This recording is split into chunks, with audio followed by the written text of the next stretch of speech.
Mom, Dad, I humbly suggest you save some money and shop Amazon for back to school. It's for my growth, meaning my body's growing at an alarming rate. And clothes you buy me this year will be very small very soon. Plus, the clothes I love today will be out of style tomorrow. But at least your wallet doesn't have to be my fashion victim if you shop low prices for school at Amazon. Hopefully this is helpful. Amazon. Spend less, smile more.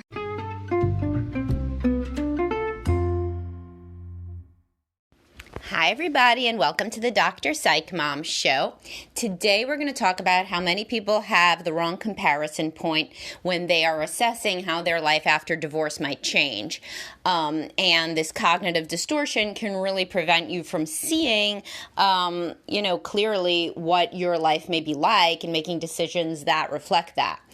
And we will get into that right as soon as I tell you to subscribe. The most recent one is on how telling your husband how dysfunctional he is hurts the marriage. So something that you wouldn't think I'd need to do a podcast about, but I really do. That one is pretty funny and accurate and insightful and really just, awesome. It's magnificent. But there's that, and also the oral sex on women. If I can't convince you to subscribe with how awesome this most recent one was, there's always that one. And all of the others. Okay, so anyway, I have a lot of people who are in unhappy marriages and they want to get out, but they have a lot of fears about that, which is totally normal and expected when you're going to have a big life transition or planning on one or deciding whether you're going to have one, especially given children in the mix. So there are various things that people do. So when they compare what their life's going to be like after divorce, it's almost like they forget the marriage that they're currently in. And they're comparing the marriage, the divorce rather, to a happy marriage, which they're not in. So let me give you an example. So somebody would be like, I can't get divorced, even though my husband and I scream at each other all the time. We're obviously unhappy. It's super toxic for the kids, etc. Because I would only see the kids half the time. And I'm like, okay, how often you see the kids now? Oh, I see them all the time. Yeah, really? Because you told me that because y'all can't stand each other, you pretty much divide everything. So you divide everything half and half. He does the morning, you do the evening pretty much. He's downstairs playing video games in the evening, and you try to just get up, shower, and dress and go to work in the morning because then y'all don't have to interact. This is not an uncommon situation to do shift work here with the kids. And or the time that you think that you're, quote, with the kids, you are on your phone. You're having a couple too many glasses of wine. You are very unhappy and basically not present because you're unhappy in the marriage. So, you're not really there. So the thing is when people compare seeing kids half the time, this is just one example, they're thinking about a world in which they're in a happy marriage and both people are present and interdependent and parenting as a unit. They do so much together. It's really fun. The vacations do not devolve into bullshit fighting and yelling, etc. However, that's not the situation that they're in. The situation that they're in is either frequently, half the time, they really do split the kids, basically. Maybe not exactly half. Maybe the mother has some more. But increasingly, it's kind of half. And or one takes one kid, one takes the other kid, which is a situation that can continue in an amicable divorce afterwards, by the way. Like, for example, you take the kid to a birthday party on your husband's weekend. This is very frequent that people can be amicable enough to do this because nobody wants to take the kid to the birthday party. So if you advertise that you're available, guess who might let you do it, But this is obviously individual. Some people are way too conflictual after the marriage to even do that. But in that case, how's it going now? What's probably happening is that in your mind, you're comparing it to taking a kid to a birthday party. You're happy, relaxed. You meet eyes across the room, etc. with your kid. They really know that you're there. In reality, if you're in a super toxic, conflictual marriage, You're not meeting any eyes. You're taking that time to be on your phone, like pull up your Reddit for, moms who are deciding to divorce or whatever. Confide in your friend that's another parent there about the shit that's going on. You're not really present in the way that you think you are if you're very unhappy, is my point. Here's another one. People always think that they might be lonely. Are you not currently lonely? I mean, really, just having another person in the house with whom you don't get along, that does not stop anybody from being lonely. In fact, can make you more lonely. I've written a post about that called Loneliness in Marriage. And that's, in fact, a very common reason that people get divorced is that they feel lonely, but somehow they think they're going to be lonelier afterward. And in this case, again, they're like comparing the post-divorce life to some fictional life that unfortunately you're not in. But it's unfortunate that you're not in it, in a very interdependent, loving, connected marriage. But do not add insult to injury and make decisions based on as though you're in this marriage, because you're not. And if you decide not to divorce in order to, somehow not be lonely or see the kids more than you are actually feeling or seeing them or what have you, let's be real, then you're not making decisions based on reality.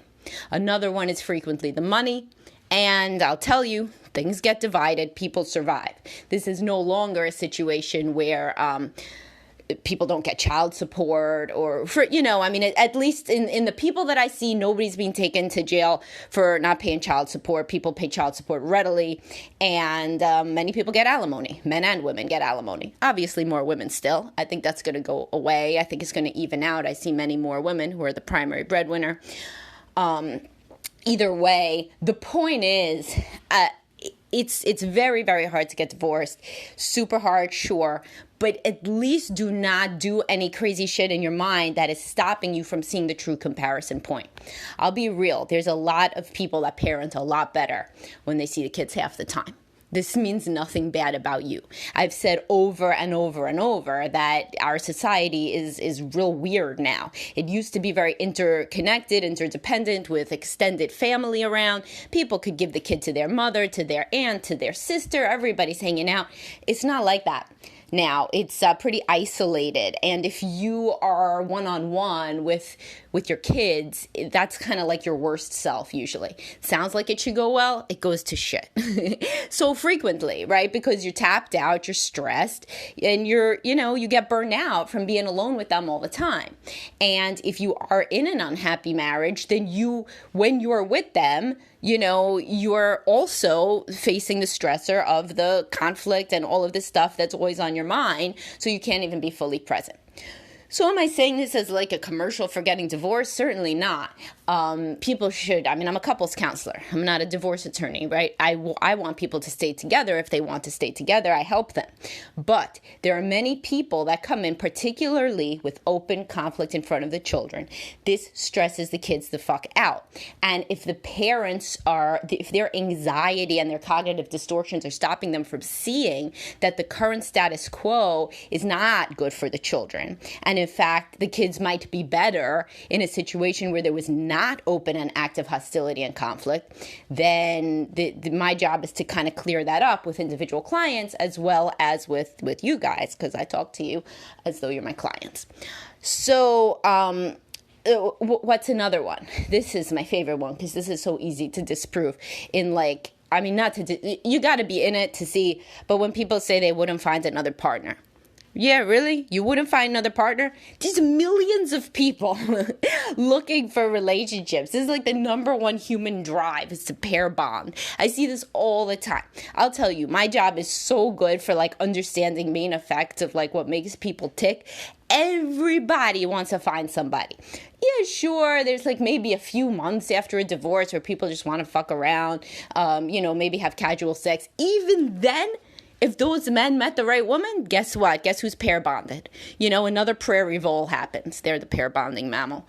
Although it was shown in some sort of research that prairie voles cheat on each other, which was very upsetting. But anyway, the point being, if you want to find a partner after divorce, it's not hard. And as I've said, particularly in the age of dating apps, if you really feel you want to find another partner. Now, you may be ambivalent. This is something that I run into. It's people who are avoidantly attached, say it's going to be hard for them to find another partner. Man, it's hard for you to keep the partner that you're in because you're avoidant attachment. And I say man, colloquially. Girl, man, dude, bro. Bro seems to be used, regardless of gender or sex. So, bro, it's going to be hard for you to find somebody no matter what if you're a difficult person to be with and or you're ambivalent about commitment and relationships. So this is happening currently. It's probably a major contributor to your relational difficulties. So you got a choice. You can either try to work on yourself and then you would be open to a new relationship, or, and this is not bad, you could say, I'm not the kind of person that really wants to be in a relationship, honestly, after divorce, if I think about it, because I don't really want to be in this relationship. I really want to live the life of a lone wolf and have my hobbies and my friends and my career and my kids and do what the fuck I want, when the fuck I want. And maybe society's telling me I have to be pair bonded, but I'm not a prairie vole. I'm a lone wolf or wolfette, and that's how I roll. That is not a bad decision to make also, and therapy can really help you see if you're the sort of person that wants to take some time for yourself, and maybe one of the main problems within your relationship is that the other person's trying to get blood from a stone, and you're mismatched, they're preoccupied attachment, you're avoidant, you don't want them to be up your ass, and you don't really want anybody to be up your ass. But in that case, certainly don't say that you're not going to find anybody after divorce. You could, but you would have to work on yourself. Now, those people with avoidant attachment or ambivalence about relationships or tremendous anxiety about relationships, so it could be the other side, it could be the preoccupied attachment people, in that case, what does it look like? Every time you go on a date, you assume it's going to be Mr. or Miss Right. You immediately start planning the wedding, and they get turned off. So if that's you, preoccupied attachment, again, it's not helping your current relationship either, and so work on it within you. If you can't salvage the current one, work on it anyway, and then you could get into a different one.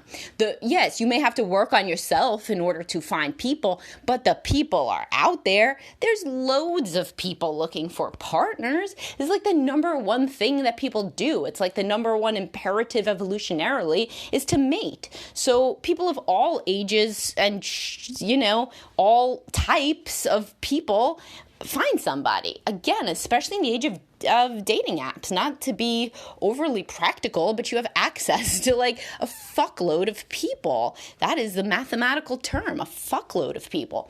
And I mean, it's better than staying in a situation that fucking sucks and comparing it to something that theoretically doesn't suck, but you're not in that situation. You're in the one that sucks, unfortunately. So if you can work on the current relationship and stay married, happily married, this is good.